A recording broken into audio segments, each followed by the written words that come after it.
उनसे उनको नवाजा गया।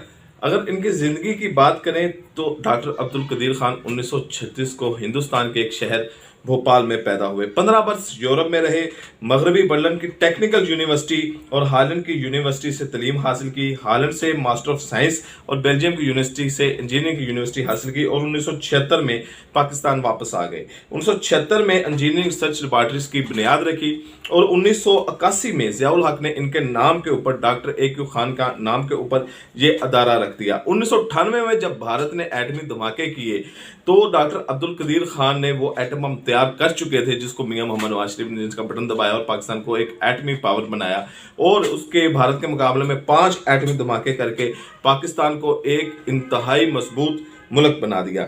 हाईलैंड में इन पे इल्जाम ये लगे, हाईलैंड में इन पे इल्जाम लगाए कि ये यहाँ पर जोहरी जो टेक्नोलॉजी है उसको चोरी करके यहाँ से फरार हो गए हैं, लेकिन वहाँ पर केस चला। वहाँ पर डॉक्टर अब्दुल कदीर खान ने केस का सामना किया और इन इल्जाम से उनको बरी करार दिया गया। पाकिस्तान में उन पर इल्जाम लगे थे, लेकिन उससे पहले उनके हालैंड में इल्जाम लगे थे, जहाँ पर इल्जाम लगे थे कि इन्होंने जहाँ से जो उनसे उनको नवाजा गया। अगर इनकी ज़िंदगी की बात करें तो डॉक्टर अब्दुल कदीर खान 1936 को हिंदुस्तान के एक शहर भोपाल में पैदा हुए। 15 वर्ष यूरोप में रहे, मगरबी बर्लिन की टेक्निकल यूनिवर्सिटी और हालैंड की यूनिवर्सिटी से तालीम हासिल की। हालैंड से मास्टर ऑफ साइंस और बेल्जियम की यूनिवर्सिटी से इंजीनियरिंग की यूनिवर्सिटी हासिल की और 1976 में पाकिस्तान वापस आ गए। 1976 में इंजीनियरिंग रिसर्च लेबॉर्ट्रीज की बुनियाद रखी और 1981 में ज़ियाउल हक ने इनके नाम के ऊपर डॉक्टर ए.क्यू. खान का नाम के ऊपर ये अदारा रख दिया। 1998 में जब भारत ने एटमी धमाके किए तो डॉक्टर अब्दुल कदीर खान ने वो एटम बम तैयार कर चुके थे, जिसको मियां मोहम्मद नवाज शरीफ ने जिसका बटन दबाया और पाकिस्तान को एक एटमी पावर बनाया और उसके भारत के मुकाबले में 5 एटमी धमाके करके पाकिस्तान को एक इंतहाई मजबूत मुल्क बना दिया।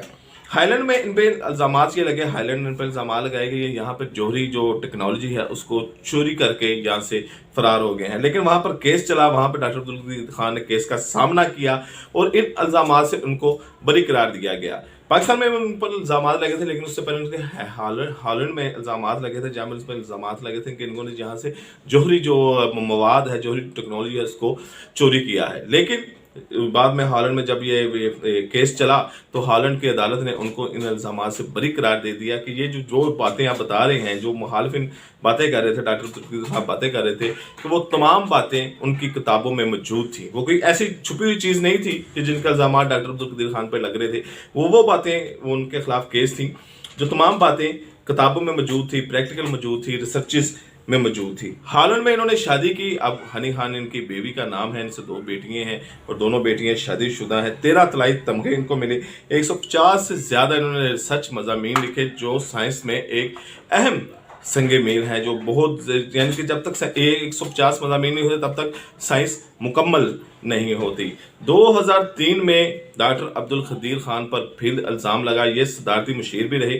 2003 में फिर इन पे इल्ज़ाम लगा कि इन्होंने जो जोहरी हथियार हैं ये दूसरे मुल्कों को दिए हैं। इन्होंने इसके ऊपर कौम से आकर माफ़ी भी मांगी और उसके बाद इनकी नज़रबंदी शुरू हो गई। ये नज़रबंदी के खिलाफ इनका केस चल रहा था, अदालत में इनके खिलाफ केस था। इनकी नकल हरकत को महदूद कर दिया गया था कि ये कहीं नहीं जा सकते। इन्होंने केस में इनकी वफात से पहले ये केस चल रहा था, लेकिन उसका फैसला नहीं हो चुका। इन्होंने दरख्वास्त दी हुई थी कि मुझे यूनिवर्सिटियों में लेक्चर देने दिया जाना चाहिए, मुझे इजाज़त देगा मैं यूनिवर्सिटियों में जाऊँ, वहाँ पर लेक्चर दे सकूँ, अपने जो हमारे मुल्क के नौजवान उनको बता सकूँ। उन्होंने सियासी पार्टी बनाई थी, लेकिन इनकी नकलो हरकत इतनी ज़्यादा महदूद थी कि ये अपनी मर्जी से 4 कदम भी नहीं चल पड़ते थे। इंतहाई कसम पुरसी की हालत में थे। एंड में कसम पुरसी से मुराद है कि इनकी तबीयत बहुत ज़्यादा ख़राब थी। पिछले चंद रोज़ में इनकी वफ़ात की खबर सोशल मीडिया पर वायरल हुई थी। इनकी तबीयत नासाज हुई थी, कोरोना टेस्ट पॉजिटिव आया था, लेकिन उसके बाद इनकी तबीयत संभल गई और अचानक तबीयत इनकी ख़राब हुई और आज ये अल्लाह ताला के हजूर पेश हो गए। डॉक्टर अब्दुल कदीर खान पाकिस्तान के हीरो हैं, मोहसिन पाकिस्तान हैं, इन्होंने के लिए पाकिस्तान की बहुत खिदमात हैं, लेकिन इनके दिल की जो बातें थी ये बरमला, ये ऐसी बातें नहीं थी। बरमला इंटरव्यू में कहते रहे हैं कि जी मेरे साथ ये ज्यादती होती रही है, मेरी नकल हरकत को महदूद कर दिया गया है और उसके खिलाफ केस भी चल रहे थे, लेकिन वो केस का फैसला होने से पहले ही ऊपर की अदालत का फैसला आ गया और डॉक्टर अब्दुल कदीर खान इस दुनिया से चले गए। फिलहाल इतना ही, इजाज़त दीजिए, अल्लाह।